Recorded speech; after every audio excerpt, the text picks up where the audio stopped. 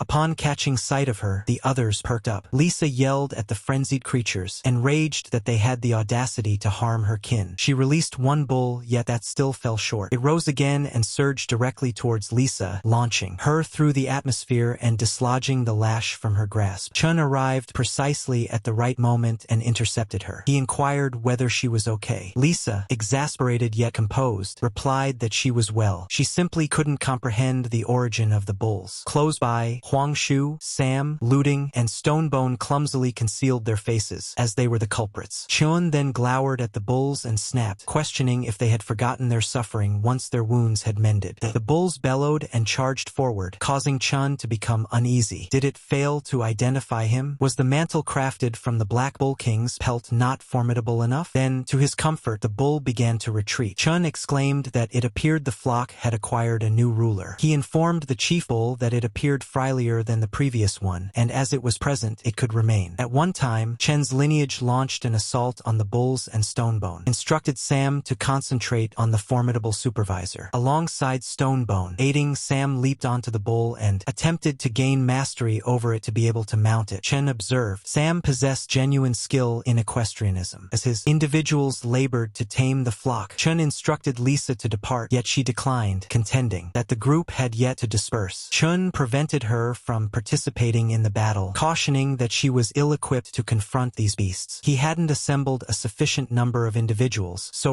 rushing in would be tantamount to self-destruction. Lisa fell silent, unable to respond. Chun inquired once more why she wouldn't relocate her individuals to his location for the time being, where they could recuperate and bide their time for the opportune moment to reclaim their territory. He assured them refuge, sustenance, and safety. Ayu additionally encouraged Lisa to observe the well-being of her individuals. They were in no condition to battle. Did she genuinely desire to observe them squander their existence? Finally, Lisa instructed the Coconut Grove group to assist the injured and withdraw north to Chen's residence. Upon hearing that, a girl named Ayun became infuriated, yet she could not oppose the queen. She instructed the wounded to accompany Chen's followers. Chun subsequently assigned Ayu the responsibility of leading the Coconut Grove group. Ayu consented and they departed. In the meantime, Stonebone and the rest continued to battle, and Ayun participated as well. Stonebone advised her to retreat if she felt frightened, having previously triumphed over the bulls and feeling no urgency to hasten. Disregarded him and assaulted the bulls regardless. Chun instructed Stonebone to allow her to be and concentrate on triumphing. He regarded those young women as courageous. The setting transitioned to dusk as everyone reconvened at Chen's encampment. A young woman named Maya from Chen's faction greeted them with joy, expressing her relief that everyone had returned safely. She inquired about Chen and the others, and Ayu clarified that they had remained behind to delay the enemy while the wounded were transported back. Maya stated that the young women from the coconut orchard could remain in the dwellings they had constructed. She exhaled in gratitude, reflecting that without Maya and the others persevering through their wounds to complete those homes, there would have been no place to accommodate them. Subsequently, Ayu informed Lisa that everyone had been accommodated, with provisions, lodging, and security guaranteed, thus alleviating her concerns. She encouraged Lisa to take a break for the time being, and Lisa softly expressed her gratitude. Ayu breathed out in relief as everything transpired seamlessly and recalled Chen's remarks. He stated that the entire strategy was focused on managing the Coconut Grove faction at the minimal expense, as, following their most recent arduous confrontation, they were unable to sustain any further wounds. At this point, merely the concluding phase was left. The setting transitioned to the following day. When Maya inquired of He Jujiao if everything had proceeded without incident throughout the night, He Jujiao affirmed that he had kept watch all night long and nothing occurred. Ayu was vigilantly positioned outside Lisa's residence when she abruptly sensed a shadow loom above her. She glanced up and noticed that Maya had approached. Ayu promptly inquired about her intentions. Maya declared that their monarch had summoned Lisa to his royal residence to deliberate on a matter of significance. The focus transitioned to Chun, who was assessing his system and experiencing. Upon Lisa's arrival to meet him, Lisa stated that Ayu had informed her about the unification of the clans, and her response was negative. She was unable to consent to it. Lisa cautioned Chen not to assume he could coerce her merely because the Coconut Grove faction was momentarily diminished. Chun responded that he wasn't compelling her. He was proposing an exchange. He could instruct her on constructing dwellings, forge arms, and ignite flames. Furthermore, in exchange, the Coconut Grove faction would unite with his community. He implored once more that she agree and stay safeguarded by him. Chen advanced, approached, and stated that bravery by itself was not invariably sufficient. He reminded her that she was more aware of the savagery of the Bay clan and the strength of the colossal Stone clan than he was. At that moment, he remarked, she resembled a wounded doe, and before long, ravenous predators would detect that scent of blood and begin their pursuit. Irritated, Lisa instructed him to cease. She was already aware of everything, yet it wasn't as straightforward. She clarified she was unable to compel the Coconut Grove girls to yield to his authority. Lisa inquired once again if Chun was genuinely prepared to embrace that challenge. Chun merely grinned and consented. As soon as they stepped outside, Chun spoke to the young women of the Coconut Grove faction. As their sovereign was injured and unable to engage in battle, he proclaimed that equity dictated he would abstain from combat as well. Instead, Chen asserted that Stonebone would fight on his behalf. Stonebone chuckled and inquired who would be bold enough to challenge him. Ayun immediately advanced and agreed. Stonebone smirked, cautioning her not to be overpowered by him. Ayun retorted that he ought to be wary of her avian armament. The contest commenced and Ayun launched a skeletal blade at Stonebone. He chuckled initially, but then recognized that Chun was positioned directly behind him. If he evaded, Chun would be struck. Thus, Stonebone lifted his axe and parried the initial sword, but a second blade glided past and grazed his helmet. He wasn't severely injured, but it infuriated him. Stonebone lunged at Ayun with ferocious intensity.